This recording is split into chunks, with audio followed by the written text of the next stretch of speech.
കാസർഗോഡ് പൂച്ചക്കാട് പ്രവാസി വ്യവസായി അബ്ദുൽ ഗഫൂർ ഹാജിയുടെ കൊലപാതക കേസിൽ പ്രതികളുമായുള്ള തെളിവെടുപ്പ് തുടരുകയാണ്. പള്ളിക്കര, പൂച്ചക്കാട് എന്നിവിടങ്ങളിലെ സഹകരണ സ്ഥാപനങ്ങൾ നടത്തിയ പരിശോധനയിൽ 15 പവൻ സ്വർണം അന്വേഷണ സംഘം കണ്ടെടുത്തു. ഇതിനകം 117 പവൻ സ്വർണ്ണാഭരണങ്ങളാണ് അന്വേഷണ സംഘം കണ്ടെത്തിയത്.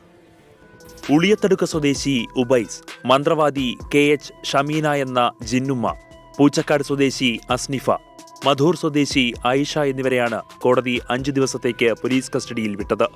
അസ്നിഫയുമായി അന്വേഷണ സംഘം നടത്തിയ തെളിവെടുപ്പിലാണ് 2 സഹകരണ സ്ഥാപനങ്ങളിൽ പണയപ്പെടുത്തിയ 15 പവൻ സ്വർണം കണ്ടെത്തിയത്. ഇതോടെ കാസർഗോഡ് ജില്ലയിലെ ജ്വല്ലറികൾ, സഹകരണ സ്ഥാപനങ്ങൾ എന്നിവിടങ്ങളിൽ പ്രതികൾ വിറ്റഴിച്ചതും പണയം വെച്ചതുമായ 117 പവൻ സ്വർണം അന്വേഷണ സംഘം കണ്ടെടുത്തു. കേസിൽ കൂടുതൽ പ്രതികളുണ്ടെന്നാണ് പോലീസിന്റെ കണ്ടെത്തൽ. കൊലപാതകത്തിന് ശേഷം വിദേശത്തേക്ക് കടന്ന പ്രതികളെ തിരിച്ചെത്തിക്കാനുള്ള നടപടികൾ അന്വേഷണ സംഘം തുടങ്ങിക്കഴിഞ്ഞു.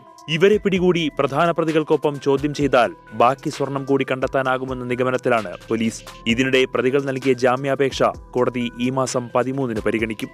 24 കാസർഗോഡ്.